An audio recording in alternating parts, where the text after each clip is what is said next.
भगवान की ऐसी माया है संसार में, इतनी प्रबल माया है, जो व्यक्ति यहाँ आता है उलझ जाता है। मक्खी को गुड़ अच्छा लगता है, मक्खी को लगता है मीठा मीठा है, बैठ जाऊं। मक्खी बैठ गई, और मक्खी बैठी, सर्दियों का समय था, गुड़ में नमी आई, गुड़ गीला हो गया, चिपचिपा हो गया, और मक्खी बैठी थी, चलो खाएंगे, गुड़ है, आनंद लेंगे। तो मक्खी जाकर बैठी और गुड़ में, तो मक्खी के पांव से नमी में धंस गए गुड़ में।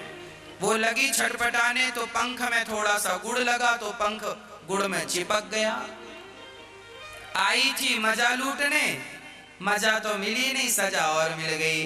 मक्खी गुड़ में गड़ी रहे, पंख रहे लिपटाए, हाथ मले और सिर धुने, लालच बुरी बलाए। कहने का तात्पर्य यह हुआ कि हम सभी ये समझते हैं अब सुख मिलेगा, यहां सुख मिलेगा। जहां आदमी सुख चाहता है वहीं से दुख निकल आता है। पत्नी सोचा कि शादी कर लूंगा बड़ा सुख मिलेगा, शादी कर लिया। यही सोचकर तो किया था शादी करेंगे सुख मिलेगा, सुख मिला नहीं, और माथा फूट गया, दुखी हो गया, झगड़ा होने लगा। समझदारी है नहीं तो झगड़ा होता है, सहनशीलता है नहीं तो झगड़ा होता है, और झगड़ा होता है तो अशांति है, टेंशन है, डिप्रेशन है, आदमी मर जाता है, आत्महत्या कर लेता है। इसलिए आपका समझदार होना बहुत जरूरी है। आपको थोड़ा सा ज्ञान होना अत्यधिक जरूरी है।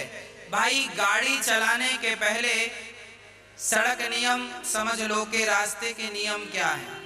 जहां लाल बत्ती हो वहां रुकना है, जहां हरी बत्ती हो वहां चलना है। ये नियम तो पता होने चाहिए, कहाँ गियर है, कहाँ क्लिच है, कहाँ ब्रेक है। गाड़ी में बैठो तो ये सबका नॉलेज कर लो कि कहाँ एक्सीलेटर है, कहाँ ब्रेक है। अब एक्सीलेटर को ब्रेक समझ के दबाएगा तो एक्सीडेंट तो होगा। भाई गाड़ी में बैठने के पहले पूरा समझ लो कि कौन सी चीज कहाँ है, कौन सी चीज दबानी है, कौन सी चीज नहीं दबानी, कितना ब्रेक दबाना है, कितना एक्सीलेटर। अब एक्सीलेटर है इसका मतलब ये नहीं कि पूरा दबा दो, कितना दबाना है इतना नॉलेज होना चाहिए। उसी तरह गृहस्थी की गाड़ी है, इस गाड़ी में कब क्या निर्णय लेना चाहिए, कब क्या डिसीजन लेना चाहिए, कैसे रहना चाहिए, ये बात आए तो इस बात का क्या उत्तर होना चाहिए, इस मुसीबत से कैसे निपटना चाहिए, इस समस्या का कैसे समाधान करना चाहिए, ये सब नॉलेज पहले प्राप्त कर लो, मैच्योर हो जाओ, समझदार हो जाओ, फिर विवाह कर लेना। इसलिए यदि मैच्योर नहीं हुए, आप समझदार नहीं हुए और आपने ये कदम उठा लिया, सिवाय दुख के कुछ भी मिलना नहीं है। इसलिए जरूरी है कि आप समझदारी से चलें। तात्पर्य यह हुआ, सुखदेव जी कहते हैं मैं संसार में नहीं रह सकता, मैं विवाह नहीं कर सकता, मैं परिवार का पालन नहीं कर सकता। क्यों नहीं कर सकते? सुखदेव जी कहते हैं मेरा जन्म भगवान की प्राप्ति के लिए हुआ है और मैं से माया जाल में उलझ जाऊंगा तो फिर निकल नहीं पाऊंगा, इसलिए मुझे उलझना ही नहीं। उलझना बुरा नहीं है, पर उलझ करके सुलझ जाओ तो समझदारी है, और उलझे ही रहोगे तो कैसे काम बनेगा। इसलिए सुखदेव भगवान उलझना नहीं चाहते। देखो बात ऐसी है कि एक मछुआरा जब मछली पकड़ने को जाल डालता है ना, तो मछुआरा जाल दूर डालता है। एक मछली बड़ी समझदार थी, जाल डाला गया, सारी मछलियां फंस गईं, पर एक मछली नहीं फंसी। पूछा गया, मछली तुम क्यों नहीं फंस रही हो? मछली ने कहा, मुझे फंडा पता है, मुझे सिद्धांत पता है, मुझे सूत्र पता। क्या पता है? मछली बोली, मैं ये जान गई हूं कि मछुआरा जाल डालता कहां। भाई जिसको नॉलेज है वो सुखी है, नॉलेज नहीं है, ज्ञान नहीं है, दुखी है।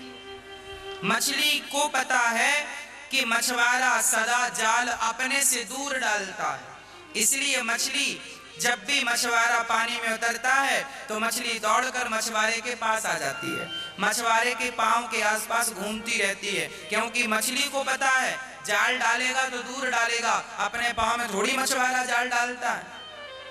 बस मेरी माँ, जो लोग भगवान ही मछुआरे हैं और हम ही वो मछलियां हैं, और ये संसार एक तालाब है। इस तालाब में परमात्मा दुखों का जाल फेंकते हैं, माया का जाल फेंकते हैं। जो लोग भगवान से दूर होते हैं वो माया के जाल में उलझते चले जाते हैं, पर जो भगवान के चरणों का आश्रय ले लेते हैं वो माया के जाल में कभी नहीं उलझते, वो दुख के जाल में कभी नहीं फंसते।